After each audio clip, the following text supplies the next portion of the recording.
Muito obrigado por esse convite.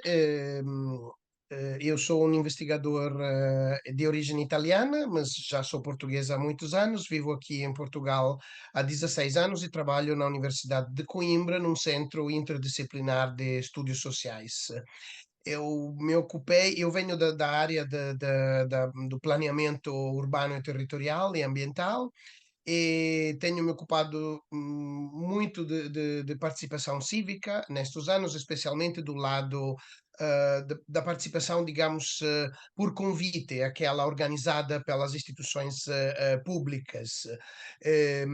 Este projeto nasceu como uma continuação de uma série de outros projetos que fizemos antes, inclusive alguns com o colega Nelson Dias, que está lá presente no vosso evento hoje, para tentar ajudar as autarquias portuguesas a conhecer os potenciais da participação antes de investir nela. E, por sorte, a coisa boa é que em todos estes anos há investimento crescente das autarquias e até de outros níveis da administração portuguesa sobre esse tema.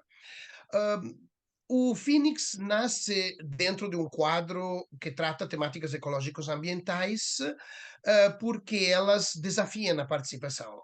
O campo ecológico ambiental é um campo onde as políticas públicas feitas apenas pelas instituições não produzem grandes resultados, não?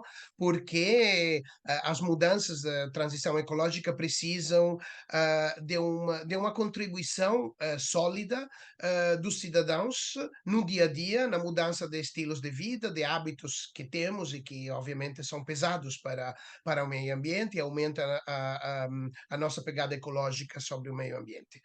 E então, o objetivo principal desse processo é de tentar construir o que nós chamamos Tangram, pensando na imagem daquele jogo chinês feito de partes com formas diferentes que compõem figuras, tão grande diferentes para 11 pilotos que estão espalhados pela Europa a escalas institucionais diferentes, e o objetivo é de construir processos que são, digamos, modulares, que podem somar parte de processos de outro tipo consolidados e que, em conjunto, possam ajudar a enriquecer o potencial da democracia participativa de incidir também sobre temas complexos e de visão de médio ou largo prazo, como são os temas que tratam do meio ambiente. Ou seja, nós estamos convencidos que as metodologias tradicionais de participação nem sempre são úteis ou vencedoras quando tratam de temas complexos de meio ambiente. Então, precisamos de repensá-la dentro de um quadro que dá muita importância também à comunicação sobre esses temas e aos processos psicológicos através dos quais nós chegamos a conhecer o mundo. Se não tomamos conta e não damos importância a estes processos, provavelmente também a comunicação e a participação serão menos eficazes frente a temas complexos como os de meio ambiente. Nós trocámos aqui todo um guião de conversa e escuso-me de estar a ler aqui uma citação que retirei de uma entrevista que lhe foi feita, doutor, mas a questão, e vai-me responder de acordo com essa citação, a questão é, fala em 3 caminhos feitos para que a participação do cidadão tenha vindo a aumentar. Quais são esses 3 caminhos, ou 3 modelos, ou 3 formas de ver a cidadania participativa acontecer e que são importantes no vosso trabalho também?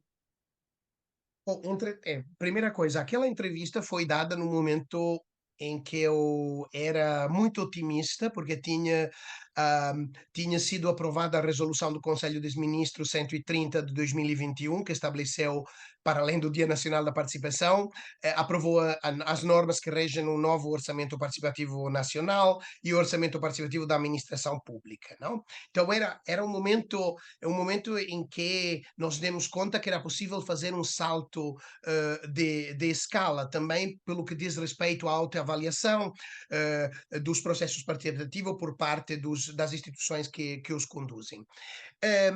Nesta situação, eu visualizei três elementos que acho são necessidades importantes hoje para ter uma boa participação. O primeiro é a necessidade de reinventar os processos participativos em forma, chamamos blended, ou seja, Uhum. híbrida entre o online e o offline. É como o colega Nelson Dias, que está convosco, escreveu no Atlas Mundial do Orçamento Participativo. O período da emergência Covid foi um laboratório para construir uma qualidade maior das interações digitais. Ou seja, hoje temos componentes digitais dos processos participativos muito melhor do que anteriormente.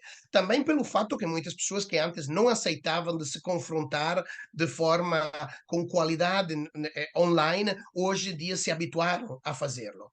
Um segundo elemento é encontrar ponto de encontros entre os processos por convite, aquelas organizados pelas instituições, e por irrupção, que são aquelas iniciativas que as pessoas têm para fazer ouvir a sua voz, independentemente do espaço que as instituições deixam ou não deixam para elas.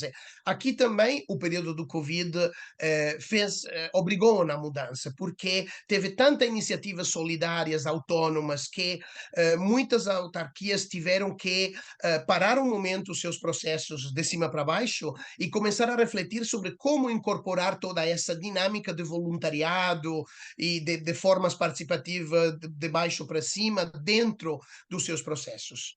O terceiro elemento a necessidade de construir esses tais, como chamei antes, sistemas multicanais de diferentes inovações democráticas complementares e coordenadas entre si. E, hoje em dia, as cidades que mais se ocupam de participação estão todas a fazer isso.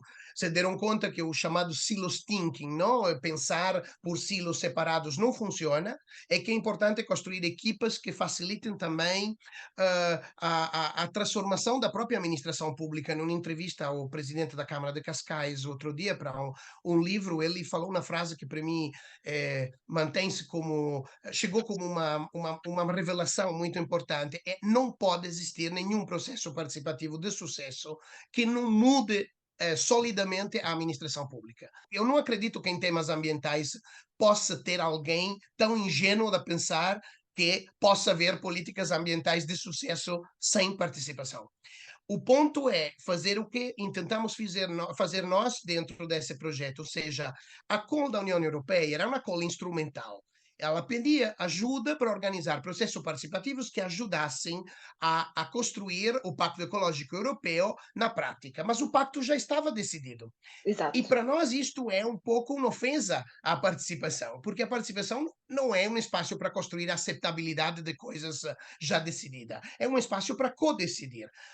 Por sorte, no mal da guerra, digamos, e da crise pós-Covid, o que aconteceu é que muitas políticas do Pacto Ecológico Europeu tiveram que ser repensadas.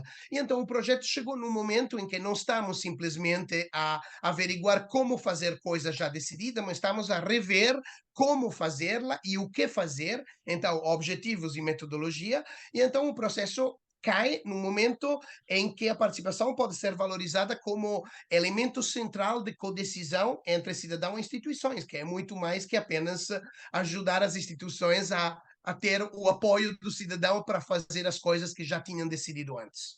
E o vosso trabalho, o objetivo do Phoenix passa muito por aí, não é? Por informar, por dar a informação real, verdadeira, não é? Para, de facto, capacitar os cidadãos, ensinar como, não é? Como nos informamos, como podemos participar. Portanto, há todo um trabalho de bagagem informativa e de formação que vocês vão dar, não Sim, é? eu Que é acredito determinante.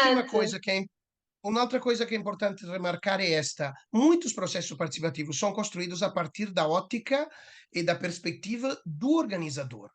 Não? E eles não se confrontam com o desejo, as expectativas da própria população. Esta modalidade que o projeto Phoenix tem escolhido de incluir os cidadãos desde o primeiro momento na construção das metodologias participativas sobre esses temas complexos é uma medida para começar a pensar os processos em função de quem queremos que participe, e não apenas na estrutura dividida por departamentos de uma instituição pública, porque a visão do cidadão é muito mais holística do que nós achamos, e seguramente é muito mais holística e complexa daquela das instituições que estão divididas em responsabilidades fragmentadas. E então é importante mudar o modus pensandi, digamos, não? A próprio mindset, a Sim, sim, sim. visão das instituições quando se empenham a organizar processos participativos que muitas vezes não são obrigatórios, que o façam com o máximo de empenho, porque fazer uma coisa mal feita é melhor não fazê-la, muitas vezes, Claro, porque claro. um processo participativo desperta emoções, paixões, que depois transformas em frustração quando não geram impacto. E então é muito importante ter consciência clara disto.